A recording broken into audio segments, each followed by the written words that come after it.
sorry if I missed it earlier this summer, but do you remember when you first watched Daniel Whelan, either on tape or in person, what your early impressions were of his style? Well, we looked at him, we evaluated him coming out of school, look at UC Davis, and he's got a big leg. He's athletic. He can kick off, which is a bonus. You saw him do that in preseason game. So I think he's gotten a little better control over the direction. He's got a little better control over his drop. Being such a long-legged man that is kind of dropped at times is getting pushed inside, I think, before he came here. And hopefully he's done a better job with his drop. So, again, he's just got to play. We're getting to play in a windy situation in Chicago. It's always windy there. And then, if you look at the first game last year, it was a deluge down there in Chicago, right? It was crazy weather. So you never know what you're going to get. And we'll just have to see how he plays in some critical situations as the games transpire. For me, some of those first punts I saw him do were the tightest spirals I've seen on that practice field. I mean, does he rank up there for you? Yeah, he's had some really good ones. He's had some over 5-0s, some 5-1 type punts. And again, I've been fortunate to be around a lot of good punters. Mike Cyphers was the one that comes to mind that actually has done some work with Daniel. That was a guy that could really get the ball in the air. So I think he's the one that made Dallas move their scoreboard up. We played down there years ago. Hey, Rich, how accustomed to Zane were you? How much did you know about him, and what do you think he can give you guys just with especially? Yeah, we'll just have to see. He's kind of coming in at the end of the movie here, but he's got really good speed, real smart.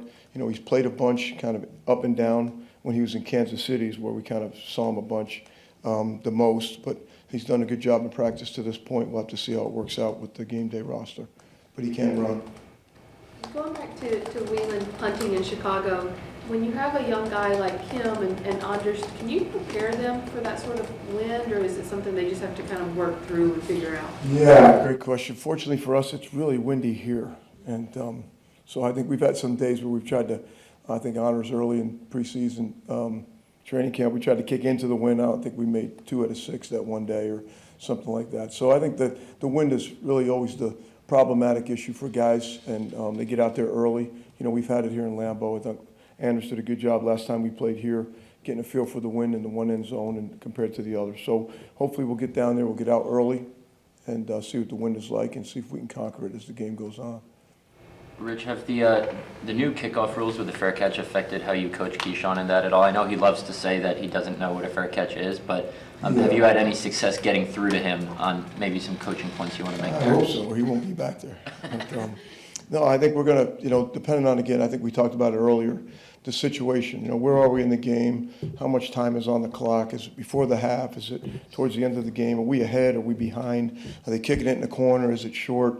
I think a lot of those things will be factors probably for all of us in the kicking game. I think the advantage of the rule is if you're in a position where you want the clock to be in your favor, you can fair catch the ball, get the ball in the 25, and now your offense can play without time coming off the clock. So I think it'll have a lot to do with, again, where we are in the game and what the situation is.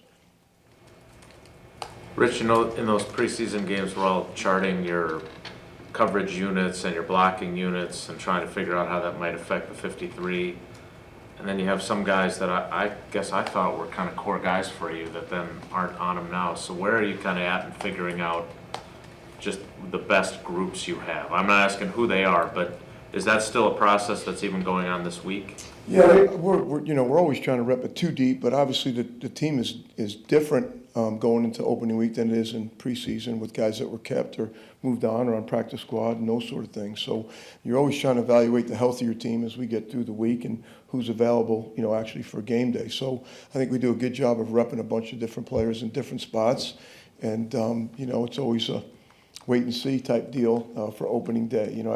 We used to have this thing in college football, first games and bowl games. There's always a big lapse of time. You're not really sure who you're playing against. You're not really sure what you're going to see. What did they show in preseason? What did we show? So I think those games are always a little bit of a chess match going into the first game. But I do know Chicago did a good job in the offseason, I think, going to get a couple of players. They traded late here for the return guy from Cincinnati. They got a linebacker from Tennessee who played against us last year and had 2 tackles, and they went and got the running back from Seattle. That's a really good teams player, Homer. So I think they've upgraded there. They've got an experienced punter, experienced kicker, a real experienced snapper, and they're playing at their place. So it's a great rivalry. It ought to be an exciting day for us going down there.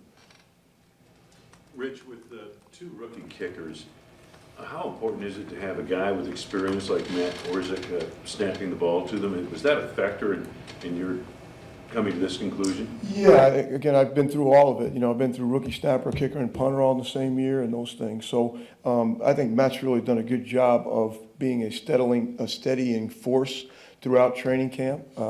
He's been a good player in the past where he's been. So we're excited about for what he can add to us, velocity-wise, protection-wise, and just a calming presence to some degree that's played a lot of football. We're excited to have him. Rich, you mentioned how much Tyler Davis was a leader within the special teams room. Now, with his injury, has anyone stepped up to fill that role? Again, I think it's going to take more than one person to do some of the things that Ty did for us. He was such a fast physical presence for us in all 4 phases. So I think you'll see multiple people playing in some of those spots that he played in. But surgery went well, and we're excited about his recovery for the future. When you're putting together punt team and the line, you've got to find guys that can first protect, then pursue. That's kind of tricky when you go through that roster to find the players of the right caliber for that. I mean, it's not always linebackers, it's not always tight ends. Sometimes it's a Yeah, I mean, we always call them big bodies, right? The big body guys that can play in the box. And for us, it's the last play of offense because we still have the ball and we have to protect the ball and the punter as if he's the quarterback. And it turns into the first play of defense. So now you have to be able to understand pad leverage, understand lane distribution, and then get yourself in position where you can shoot and make the tackle, right? So last play of offense, first play of defense. So those bodies in the box in particular, they're hard to find in today's football, and especially if you're not trying to use a lot of your starters and some of those things. But it all starts with the punt team, to your question, and then when you get a lot of 8-man boxes, you hope that you can win on the outside with your flyers being singled up. We were fortunate in the past to have Rudy and Keyshawn out there we thought were really good players, and so there'll be some adjustments out there as well, depending on how many reps those guys get in the course of the game, both on defense and then in the kicking game. So, but it does start inside. It does start with the punt team.